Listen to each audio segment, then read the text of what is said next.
Welcome to Hamburgers and Horror, the home of meat, monsters, Michael Myers, and Marriott hotels? I'm traveling for work this week but could not pass up the opportunity to talk about this shit. I'm Noah Hook, and today I'll be sharing my first thoughts on Halloween Ends.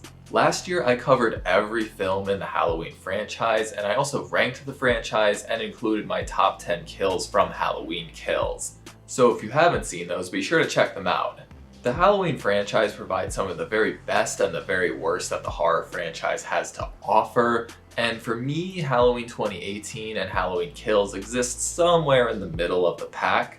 I was very curious to see how they would wrap up this trilogy, and I just finished Halloween Ends, so my thoughts are very, very fresh. So I'm going to start this review with my non-spoiler thoughts so you can get my general feelings on the film without any specifics. That being said, if you're a movie purist and you don't want any spoilers or any hints at anything, you should probably hop off. And once I wrap up my non-spoiler review, which will be pretty short, I'll hop into spoilers, but I'll be very clear about when that happens. But with all of that said, it's probably time we get started. It's been 4 years since Michael Myers vanished without a trace. I can say without a doubt that this is going to be one of the most divisive Halloween films ever made.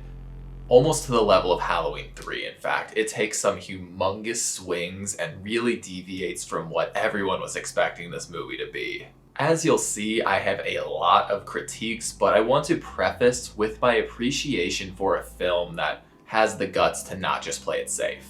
They could have made a very standard Halloween with a simple, satisfying ending, and it would have been well received. They didn't do that. They took a big risk, and whether or not I like it, I have to say I respect it. Some positives that I can say right off the bat are I enjoyed most of Laurie's story in this one. I didn't really like her representation in 2018 or Kills, but Ends finally returns her to being more emotionally mature, but also more smart and calculated. She still carries a lot of the baggage from the previous films, but she's not as much of the gun-toting lunatic she was previously. The film once again has a very distinct visual style, and there's a lot of visual callbacks to a lot of films, specifically John Carpenter's, but there's some others in there as well.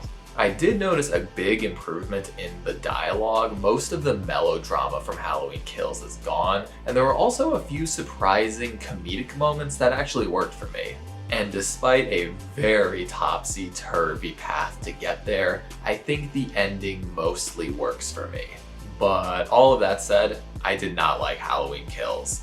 There isn't a lot I can say without verging into spoilers, but generally I felt there were a lot of aspects of this film that felt very arbitrary and disconnected from the previous films.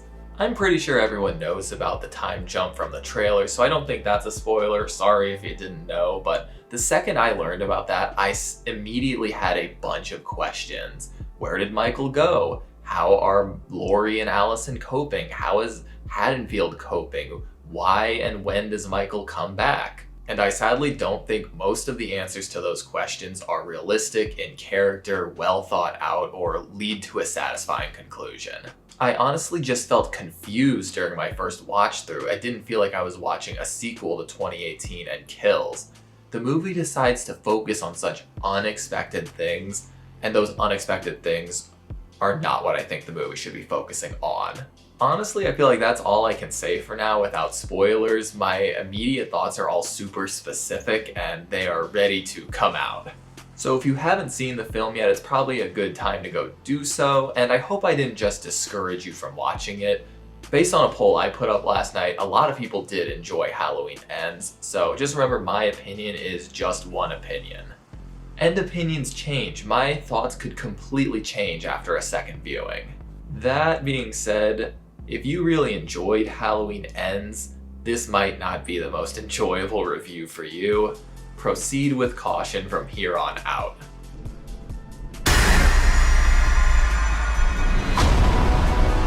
Okay, we're in spoiler territory now, and I'm done playing nice. I fucking hated this movie. I am puzzled, I am confused, I am flabbergasted with the bizarre direction this movie took. I've already said I appreciate a big risk as opposed to a safe story, but the final product does not come together for me at all. Let's just get this out of the way. This is not a Michael Myers movie. This is not an Allison movie. It's barely a Laurie Strode movie. This is a Corey Cunningham movie, and that just does not sit right with me. I don't understand how you make the first two movies in this trilogy and then just decide to sideline almost all of those characters for someone brand new. And not only that, this new person and their new story go absolutely nowhere and just eat up time. And that right there will be a running theme throughout this review. So many interesting plot points were vaguely hinted at and got zero resolution by the end. We spend like 80% of this movie following Corey and watching his de-evolution into a psychopath. I was really curious to see if they were going to treat Michael like a curse or a virus that could be transferred to him, but then they just kill him off in the worst way possible. I've seen enough films about social outcasts who turn to violence. This did not need to be another Joker or My Friend Dahmer. A motive is the exact antithesis of what Michael Myers is, and just focusing on this sad little man and his sad little motives was just not what we should be doing. But yeah, Corey ups and kills himself, and then after that I was actually waiting for him to be resurrected, how Michael seemingly is after all the damage he takes, but it never happens. He was just a sad outcast who saw himself in this decrepit serial killer who lived in the sewers, and all this time we spend with him amounts to nothing. If they had the guts to actually pass the torch to him or have him kill Michael and take on his role, I would have not liked it, but I would have respected the decision and the boldness of that. But it ultimately just feels like a giant time waster because the final act is just Michael attacking Laurie in very typical fashion. Oh, and speaking of the sewers, what the fuck was that? After kills, did Michael just limp away and crawl into that weird culvert pipe and just stay there and survive by occasionally eating people? Is that what that old man was suggesting? And fuck that old vagrant man in general. They brought back one of the absolute dumbest points of Halloween 5 for no fucking reason. And a lot of this film reminds me of Halloween 5, one of my least favorite Halloween films, by the way, in that all of the characters have been so extensively altered from the previous film that they're barely recognizable. I'm surprised they didn't just kill off Allison the way they did Rachel. Allison is reduced to a side character in what should have been her film against Michael, and worse than that, she just becomes eye candy for Corey with absolutely nothing of substance to do the entire time. They even butcher the character of Michael though. Michael Myers does not team up with people. That has never happened before in this continuity or any continuity before, unless I guess you fucking count the Thorn cult, but that's just as stupid as this.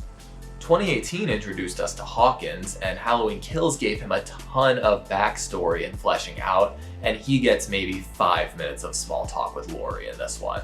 Lindsay Wallace went toe-to-toe with Michael in Halloween Kills, and she's relegated to comic relief here. I did like that they brought Sandra back as a living reminder of Michael's carnage, but the spin that everyone in the town blames Laurie for what happened doesn't really make any sense.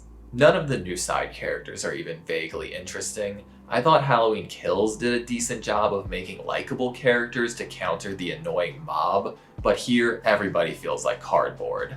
I think the biggest offenders are the lame-ass marching band bullies. Like, why are they so essential to the plot? They felt like the cheapest caricatures of high schoolers I've seen in a while. Like, did one of the writers get jumped by some high schoolers at a 7-Eleven and they just have been haunted by it since? Most groups of children do not pick fights with random adults on the street, and even when they do, that doesn't make it interesting for a Halloween film, I'm sorry. Plus, I couldn't get over that the drummer boy was constantly spinning his drumsticks like he was an anime villain or something. And unlikable characters like Officer Mulaney, Dr. Mathis, and Allison's crappy coworker whose name I don't remember, all add nothing of substance to the plot. I just don't understand why they tried so hard to make the people of Haddonfield so unlikable. Outside of Laurie, there isn't a single victim to root for as they get attacked.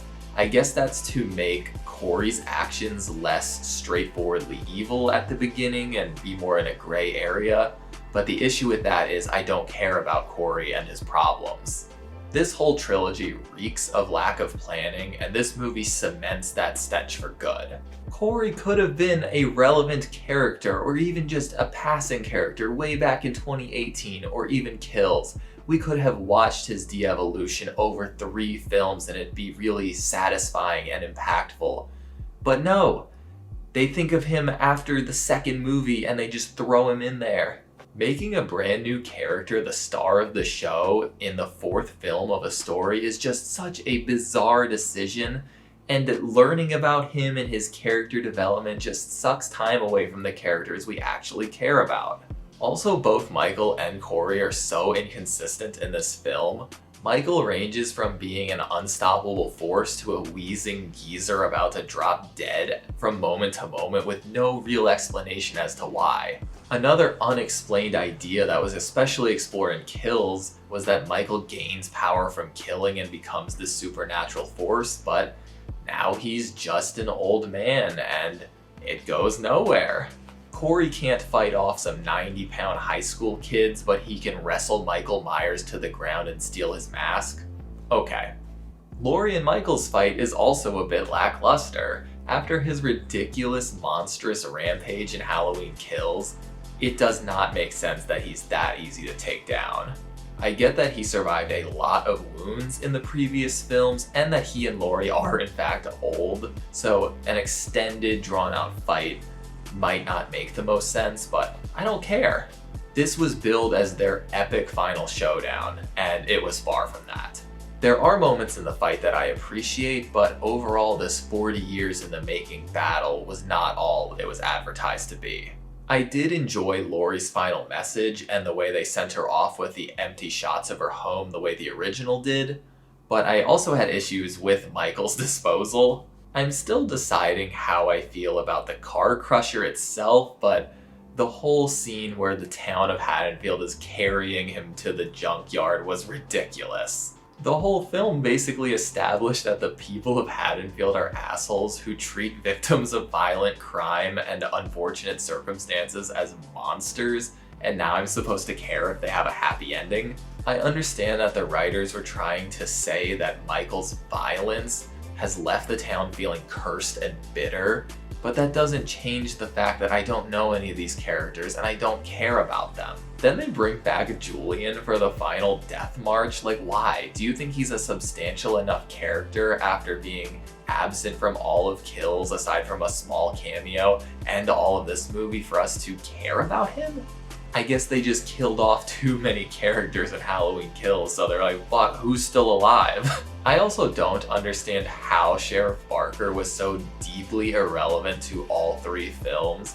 Over the course of these films, he does absolutely nothing. I don't even know why he's in the script. Unrelated to that note, but why the fuck is this movie basically the plot of Christine, but Michael is the evil car?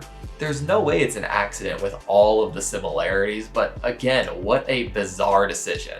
Not to mention how excited I got when they kept showing the radio tower and the radio show host. I really thought there was going to be some kind of silver shamrock humongous twist, but no, it's just a shitty guy for Corey to kill. I don't know, y'all. I could keep going on and on about my issues, but I don't think it'll be very productive. I am glad a lot of people are enjoying the film, though. I understand the appeal of it feeling really different and new for the franchise, but to me it just feels like a really haphazard change after 2 movies that were pretty consistent and well connected. People keep saying I never saw this story coming, but how could you have? Corey wasn't a character before this. There couldn't be any foreshadowing to his ultimate fate. His introduction wasn't a cleverly planted twist or a subversion of expectations. He was a last-minute idea the writers decided to run with for some reason. To me, it is just a lack of planning and poor writing. He is this film's man in black. I'm sorry for being so negative, but I was genuinely so excited for Halloween Ends, and I was genuinely so disappointed by it. I feel like I was on the more positive side of YouTube when it came to reviewing Halloween Kills. I tried to give it the benefit of the doubt and be hopeful for this one, and now I feel like a fucking dummy. It feels so disjointed from its predecessors, it leaves so many questions unanswered about Michael and his vague abilities, and it ultimately kills off this iconic slasher villain with a whimper. I think it's retroactively worsened 2018 End Kills as they both rely on this end cap that doesn't work for me. I wasn't planning to, but I might re-rank the franchise soon as a lot of films have moved around. But yeah, those are my first thoughts. Thank you for listening to me rant. But I also want to hear from you. What did y'all think of Halloween Ends? Let me know down below. I know a lot of you got more out of it than I did, so I really want to hear from you what worked well. Well, that's about it. I'm definitely going to give Halloween Ends a rewatch soon to reevaluate my thoughts, and I'm curious to see if things change for me now that I know what to expect. But until then, join me next week when I'll be back at the studio and I'll be checking out a Mexican horror film called The Untamed. Thank you all for joining me, and an extra thank you to my patrons. As always, I'm Noah Hook, and thanks for watching Hamburgers and Horror. Stay safe out there. Thanks for watching my first thoughts on Halloween Ends. If you enjoyed this video, be sure to like and subscribe so you can keep up with all my horror reviews. And if you want to help support the channel further, you should check out my Patreon account. You'll be able to vote for future movies and franchises I cover on the channel. Thanks y'all.